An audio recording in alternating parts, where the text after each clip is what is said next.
This Halloween, over 150 million Americans are planning to carve pumpkins. Did you ever wonder why we carve faces into pumpkins and call them jack-o'-lanterns? Well, it came from an Irish folklore of this man with the nickname of Stingy Jack. So allow me to tell you the legend of Stingy Jack. Jack lived in an old Irish town, and everyone knew him to be a manipulating drunkard with a silver tongue. Satan got word of this vile man and wanted to see if he lived up to his reputation. One evening, the devil found Jack, drunk, wandering down a lonely road.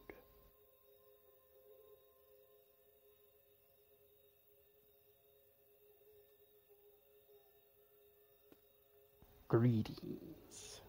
You must be Jack. What? How do you know my name? And who are you? Oh, I go by many names, but you can call me Satan. And you seem to have an intriguing reputation. So are you here to take my soul? What do you think? Wait, before you do that, why don't we grab a few drinks at the Brazen Head? It's a great pub. Well, I like the sound of that. And I'm in no rush, so let's go in and grab a few pints.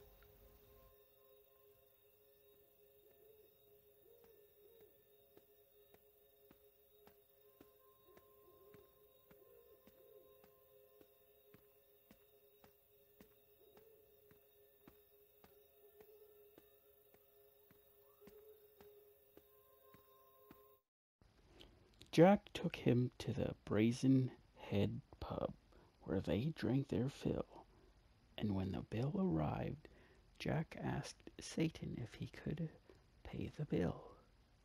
Oh, well, I'm a bit short on cash, and since you claim you're Satan, couldn't you just turn into a coin and pay the bill? Satan, impressed by the audacity of the request, and maybe a bit drunk himself, agreed. What did you say?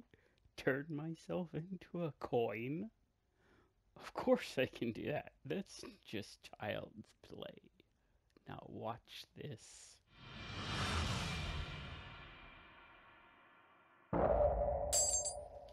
As soon as the coin hit the counter, Jack quickly grabbed it and placed it into his pocket. That also happened to contain a silver crucifix, thus trapping the devil in the coin. Hey, what's the big idea? You release me this instant. Yes, I will free you, under one condition. You spare my soul for 10 years. Fine, I agree to your terms. Now get me out of here. I'll see you in exactly 10 years.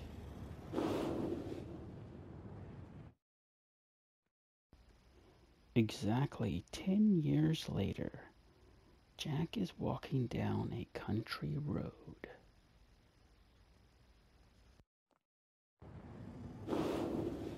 Hello, Jack. Your 10 years is up, and your soul is mine. I knew it was one of these days. I was hoping you would forget. I never forget. Now let's go. Okay, but it must be a long trip, and I'm starving. Would you be kind enough to grab me an apple off that tree before we go? Now, why should I be kind? Well, it'll just be the last thing I'll ever eat. Satan, just wanting this to be done, quickly went up the tree to get Jack the apple. Once Satan went for the apple, Jack quickly carved a cross in the trunk of the tree, trapping Satan once again. What? You got to be kidding me! How dare you! I demand you to never take my soul to hell. You know what? Fine. I agree. I want to hear you say it. What?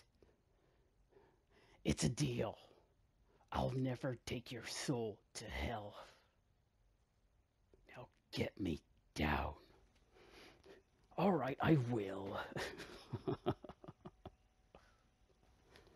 Scratching out the cross while smiling, knowing he has outwitted the devil twice.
What are you even doing here?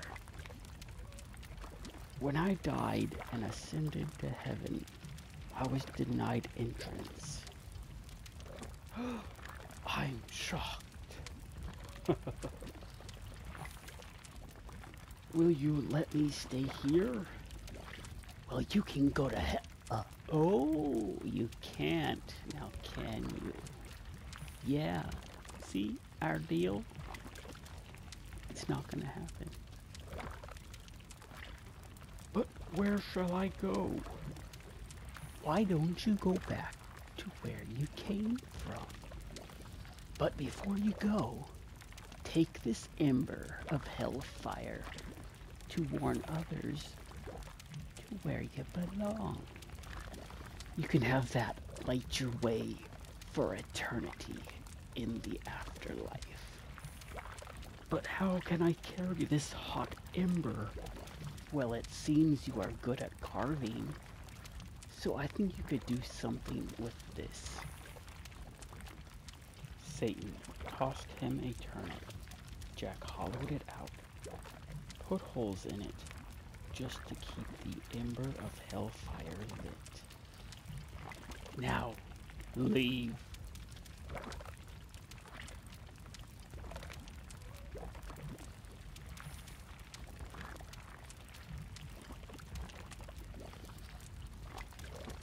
Jack was doomed to roam Earth with just this makeshift lantern to light his way.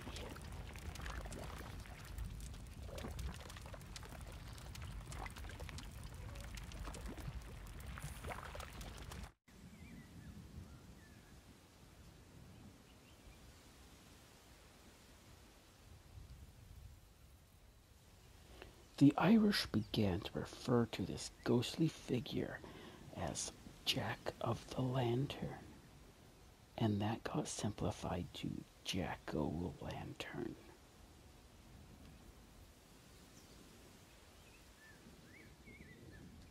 So, on October 31st, the day of the Celtic festival of Samhain, when the border between the living and dead is thinner, allowing spirits to cross over.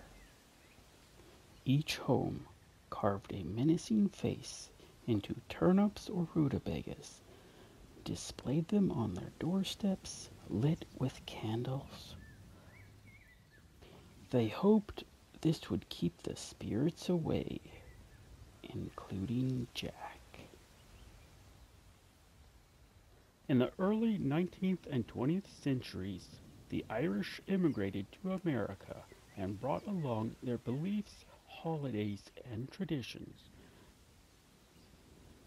They quickly realized that there was a type of gourd indigenous to America that was bigger and better for carving jack-o'-lanterns. Of course, this was the pumpkin. So get to carving so you don't have a visit from Jack. Have a happy Halloween.